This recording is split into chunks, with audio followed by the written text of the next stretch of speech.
Well, g'day everyone and welcome back to the channel. Alright, tonight I am making some Feijoa muffins. Feijoa, lime and spice.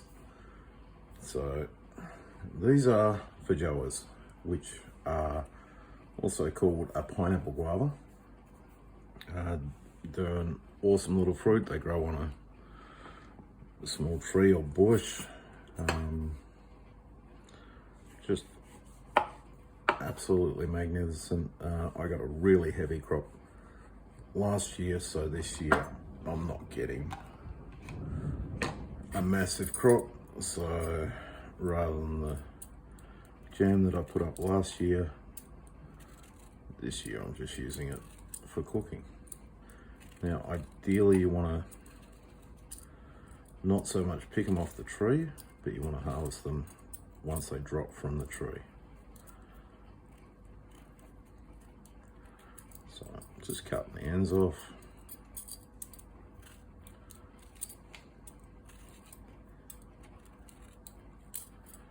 And taking the peel off. You can use the peel in recipes, but for something fine like a muffin, I don't really want the peel in it.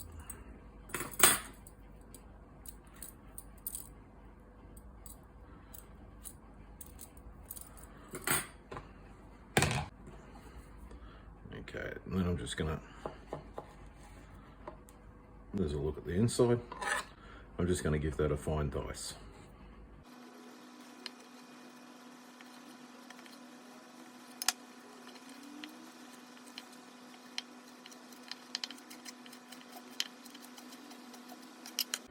Okay, there's one done. Now I need about a half a cup of the Feijoa for this recipe. So I'll go through, I'll cut up the rest of them and join you back once I've got that half cup. There's a Feijoa all cut up, nice half cup of that. Alright, so now we'll make a start with the dry ingredients. We're gonna go 3 cups of self-raising flour. Now you can use a plain flour and add in baking powder yourself, but why do that when the store's already done it for me? Okay, because I'm after extra rice, I'm going to add a couple of teaspoons of bicarbonate of soda. Now, bicarbonate of soda, unlike baking powder, won't rise on its own. It needs acid to set it off. But because I'm using lime juice in this one, we're going to have the acid, and we've also got a wee bit of acid from the Feijoa. They're not a very acid fruit, but they do have some acid. So 3 cups of self-raising flour, 2 teaspoons of bicarbonate of soda, 1 cup of white sugar, okay, 1 teaspoon of Ceylon cinnamon, and about a teaspoon of mixed spice, which will be easier if I take the shaker off the top.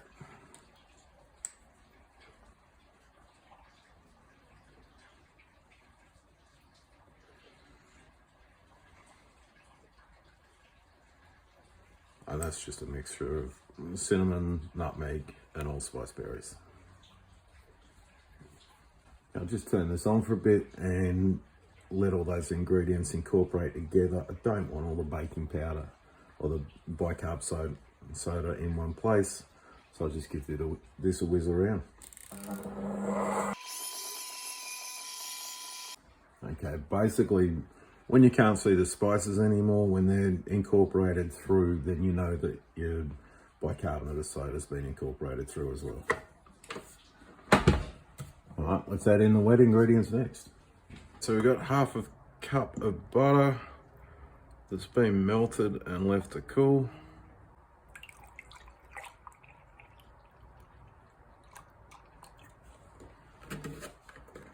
Cup and a quarter of milk.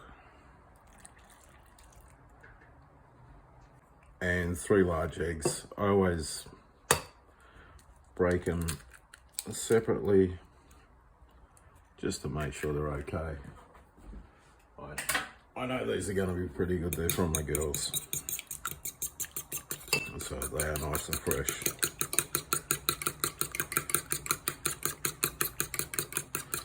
But yeah, break them separately, give them a bit of a whisk before you put them in there.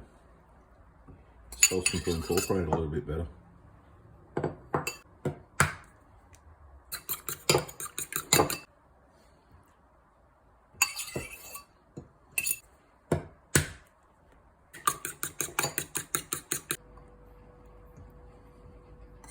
And next we add in our feijoa.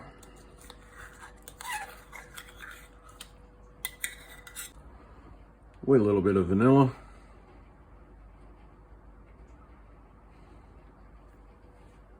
I find the vanilla helps to bring the other flavors out when I'm cooking something. So a little bit of vanilla as the background flavor, it just helps to bring the other flavors to the forefront. Okay, and then we're gonna add a couple tablespoons of lime juice, and that will be an acid against the bicarb soda and also adds to the flavor. And now we just mix this into a batter.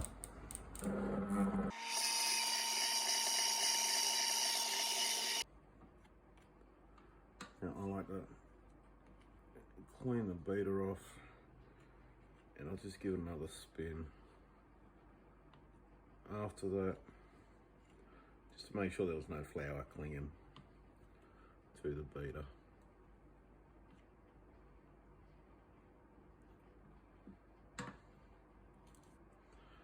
Same thing with the bottom of the bowl.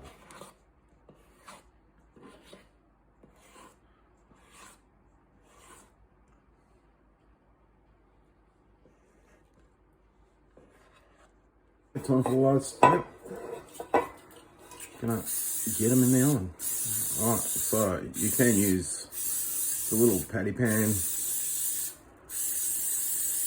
things. I don't own any. Don't use them. So spray oil, plenty of oil.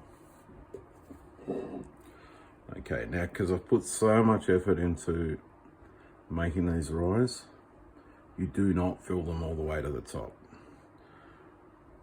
That's going to end up in massive overflows and tragedy. So I want to get about 2/3 of the way full.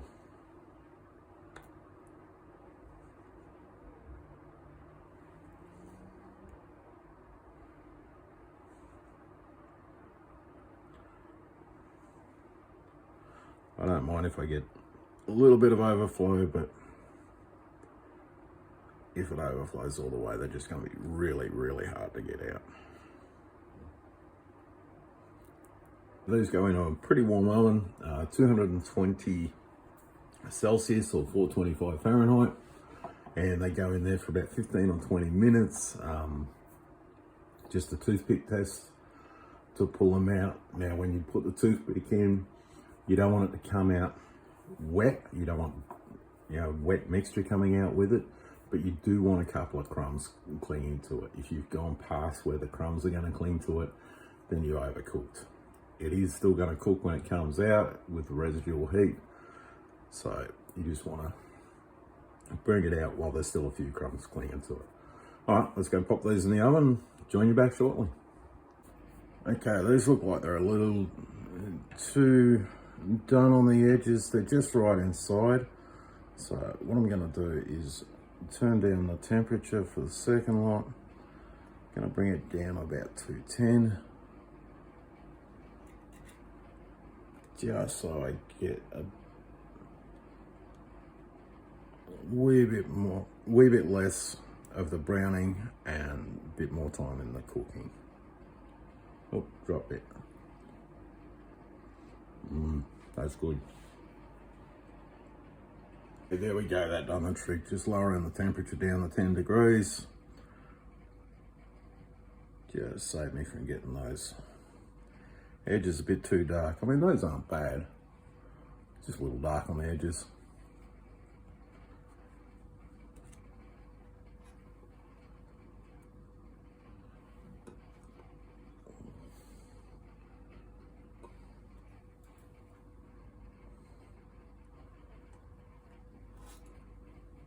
So that second lot can cool off, and let's have a taste test out of one of the first lot. As you can see, nicely cooked inside. The feijoa is broken down enough that you're not seeing it, but you can certainly taste it, and it tastes good. Alright, thank you very much everyone for watching, and bye for now.